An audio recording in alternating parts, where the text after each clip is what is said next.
সঙ্গীত মানেই আবেগ, আর সেই আবেগের নাম যখন অরিজিৎ সিং, তখন ভালোবাসা ছাপিয়ে যায় সমস্ত হিসেব।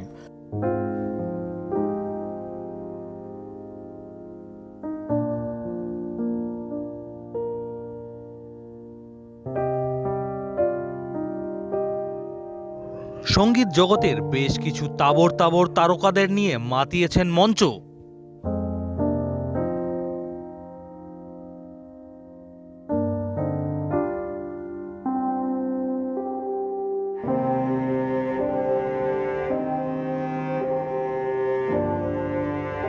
মুর্শিদাবাদের জিয়াগঞ্জের একটি মফস্বল শহর থেকে যাত্রা শুরু করে বিশ্বমঞ্চে পৌঁছানোর গল্পটা আজ প্রায় রূপকথা, কিন্তু সেই রূপকথাতেই কি তবে পড়তে চলেছে ইতি?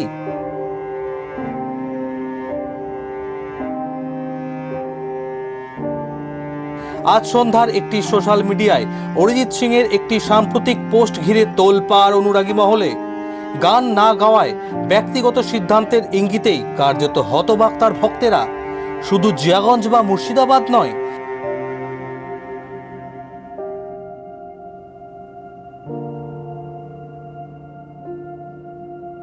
এই খবর চর্চা চলছে দেশ বিদেশ জুড়ে। হঠাৎ কেন এই সিদ্ধান্ত? এর নেপথ্যে ঠিক কী কারণ তা নিয়ে এখনো স্পষ্ট কোনো বক্তব্য মেলেনি শিল্পীর তরফে। কিন্তু অনুরাগীদের মধ্যে বইছে উদ্বেগের ঝড়। তাদের একটাই আবেদন, এই সিদ্ধান্ত যেন শেষ কথা না হয়। সকলের একটাই কাতর আবেদন, ফিরে এসো দাদা পুরনো ছন্দে। সময় দেবে সব প্রশ্নের উত্তর।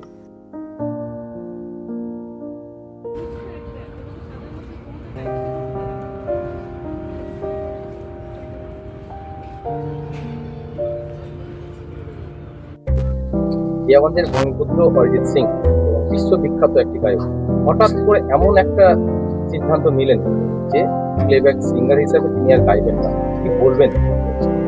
হঠাৎ করে শুনে তো বিলিভ করতে পারছি না যে কি দেখে নিলাম। আমি পোস্টটা দেখে প্রথমে হয়তো ভাবলাম যে ফেক আইডি সাইডি হবে হয়তো, বাট তারপরে অনেক কটা নিউজ দেখছি যে এরকম উনি অবসর নিয়ে নিয়েছেন হঠাৎ করে। কি কারণে নিয়েছে কেন সেটা ওনার পার্সোনাল ব্যাপার, কিন্তু ডিসিশনটাতে ক্ষতি হলো ইয়াং জেনারেশনের। আমরা প্রত্যেক আশায় থাকতাম প্রতিবারই যে নতুন নতুন গান হয়তো কিছু শুনতে পারবো, কিছু ভালো জিনিস শুনতে পারবো, এবং উনি যেভাবে গান করে আশা করি কেউ খারাপ বলবেন না, এত সুন্দরই গান করেন। তো শুনে জিনিসটাকে আমি বিলিভ করতে পারছি না যে হঠাৎ কেন এরকম করছে। আমরা সারাদিন কাজের মধ্যে থাকি, নানান রকম কাজে ব্যস্ত থাকি, অনেক সকালে হয়তো কাজ থেকে কাজের জন্য বেরোই বাড়ি থেকে, দেন কাজের ফাঁকে ওনার গান শুনি, এবং গান শুনে আমাদের কাজের যে রিফ্রেশমেন্ট আছে সেই জিনিসটাকে আমরা অনুভব করি। এবার কোথাও না কোথাও একটা খারাপ লাগা মনে হচ্ছে যে আর নতুন করে কোনো কিছু শুনতে পারবো না। জিনিসটা খুবই খারাপ লাগছে। ইভেন আমি কেন, আমার মতো প্রায় সবাই এরকমই করে।